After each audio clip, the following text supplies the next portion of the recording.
ഫ്രണ്ട്സിൻ്റെ കൂടെ ബിരിയാണി കഴിച്ച് അറിഞ്ഞോ? എന്താണ് കുറുകുറുക്കുന്നേ?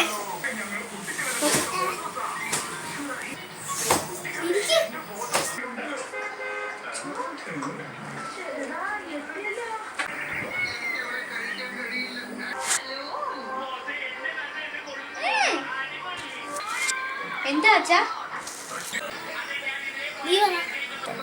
ഫ്രിഡ്ജിൽ നിന്ന് കേക്കാരെടുത്ത് തന്നെ. ചിലപ്പോ അപ്പുറത്ത് പൂച്ചയായിരിക്കും. പൂച്ചയ്ക്ക് കയ്യും കാലുണ്ടല്ലോ. പിന്നെ അപ്പുറത്തെ വീട്ടിലെ കൊച്ചായിരിക്കും. പിന്നെ അപ്പുറത്തെ വീട്ടിലെ കൊച്ചൊന്നും അല്ല, ആ കൊച്ചിന് അച്ചടക്കം ഒക്കെ ഉണ്ട്. അല്ലേ അച്ഛനായിരിക്കും. പിന്നെ ഞാനൊന്നുമില്ല. അല്ല അച്ഛൻ്റെ ചുണ്ടിൻ്റെ ഇവിടെ ഇരിക്കുന്ന എന്നതാ?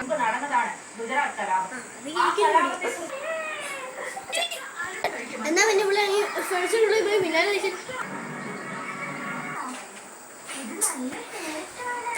സോറി. എന്നാ പിന്നെ അച്ഛൻ എങ്ങനെ അറിയാം ഞാൻ അവിടെ ഹോട്ടലിൽ പോയെന്ന്? ഞാൻ ആ ഹോട്ടലിൽ ഉണ്ടായിരുന്നു. എന്നാ പിന്നെ നിങ്ങൾക്ക് ആ ഹോട്ടലിൽ എന്തായിരുന്നു കാര്യം? അതിന് ചായ കുടിക്കാൻ പോയതാ. എന്നെ ചായ കുടിക്കാൻ കൂട്ടാൻ